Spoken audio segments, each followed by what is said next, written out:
દેખો દોસ્તો, આજે તમને આપણા સમાજના લગ્ન વિશે એક વાત કરવા માંગુ છું કે આપણા સમાજમાં 7 દિવસ વાના કાઢવામાં આવે અને 7 દિવસ ઢોલકિયાને અલગ અલગ ચાર્જ આપવાનો ને દરેક વાનામાં ડીજે લાવવાનો. પહેલો વાના, બીજા વાના 5 વાના હોય તો 5 ડીજે, 7 વાના હોય તો 7 ડીજે લાવવાના.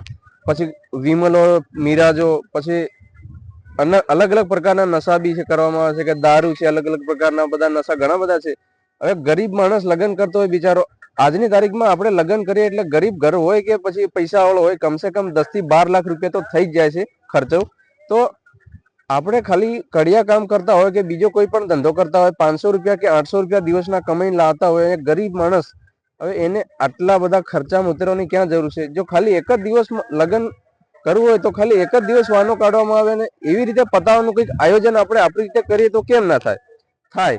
પણ આવું કોઈ કરતું નથી અને કોઈક માણસ આવી વાત કોઈકને કરે તો એને આપણા સમાજના એકબીજાને મૂર્ખ કે આવો કે તેવો કે. છેલ્લે આપણો પરિવાર, આપણો સમાજ આવો, એક છોકરો લગ્ન કરે તો એ લગ્નનો લેણું ધોતા ધોતા એને કમસે કમ 45 વર્ષ તો થઈ જ જાય. આ મારો અનુભવ છે. તો આપણા સમાજમાં આવા સુધારા કેમ નથી લાવતા લોકો? ખરેખર આવા સમાજ સુધારા લાવવા જોઈએ કે ના લાવવા જોઈએ? તમે કમેન્ટ કરી દેજો. 7 દિવસ સુધી લોકોને દારૂ પીવડાવવાનો, 7 દિવસ સુધી લોકોને વિમલ મિરાજોમાં ઘણા બધા. દેખો, જે લગ્ન કરે એ જ કરે છે. હું તો મારા ઘરને આપતો નથી, પણ મને આવો વિચાર આવ્યો એટલે મેં તમારા સુધી શેર કર્યો કે 7 દિવસ સુધી દારૂ પીવડાવવો જરૂરી છે? કોમેન્ટ કરી નાખજો. શું કે આ લગ્ન પ્રથા ગરીબ માણસને મારી પાડે છે.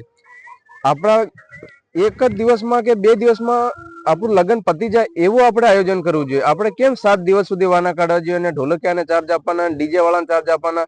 પછી આપણે ખાલી 500 રૂપિયા કમાઈને લાવતા હોય દિવસના, કે કારીગર હોય તો 800 રૂપિયા કમાઈને લાવતા હોય.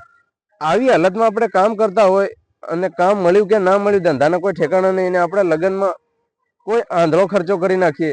આપણા ગરીબ ઘરમાં જો બી લગ્ન થાય તો આપણા સમાજમાં 10 થી 12 લાખ રૂપિયા તો આજની તારીખમાં થઈ જાય છે.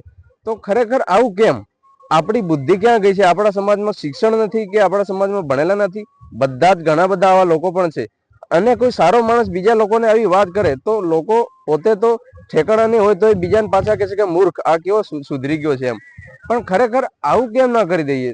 આપણી પરિસ્થિતિ આટલી ખરાબ છે. 500 રૂપિયા, 800 રૂપિયા દિવસની હાજરી આપણી છે, કડિયા કામ કરીએ છીએ, કાળી મજૂરી, અને લગ્ન કરીએ છીએ, તો આપણે ક્યાં આટલા મોટા દેખાડા કરવાની જરૂર છે? ખરેખર તો મારું માનવું છે કે એક જ દિવસમાં લગ્ન પતી જાય એવું રાખવું જોઈએ. તમારું શું કેવું છે? કમેન્ટમાં કરી દેજો. જય જોહાર. ગરીબી માંથી ઊંચે નથી આવવા દેતી. તો શું આપણી લગ્ન પ્રથામાંથી ખાલી એક જ દિવસમાં લગ્ન પતાવી નાખે એવું જો કરી દઈએ તો શું એ ખોટું છે? 7 દિવસ વાના કાઢવાના અને દરરોજ લોકોને દારૂ પીવડાવવાનો અને ઢોલકિયાના 7 દિવસના કેટલા ને કેટલા ચાર્જ ચડી જાય. ગરીબ માણસ હોય કે જે દિવસના 500 રૂપિયા કમાઈને લાવતો હોય, એ લગ્ન કરતો હોય, એની સાથે પણ આવું થાય તો ખરેખર આ પ્રથા જરૂરી નથી એવું મારું માનવું છે. તમારું શું કેવું છે? કમેન્ટ કરી દેજો. બાકી એક જ દિવસમાં લગ્ન પતાવી નાખીએ તો પણ આપણે કઈ લગ્ન તો થવાનું જ છે ને, પણ આપણા બધા શોખ છે. ઘણું બધું તમે સારું સારું ખવડાવો તો લોકો તો આવીને ખાઈને જતા રહેશે. ખરાબ હશે તો, સારું હશે તો એ તમને ખરાબ ખાવા તો બરાબર નતું એમ બી કહેશે. આવી બધી ઘણી બધી જાતની લોકોને વાતો કરશે એકબીજાને.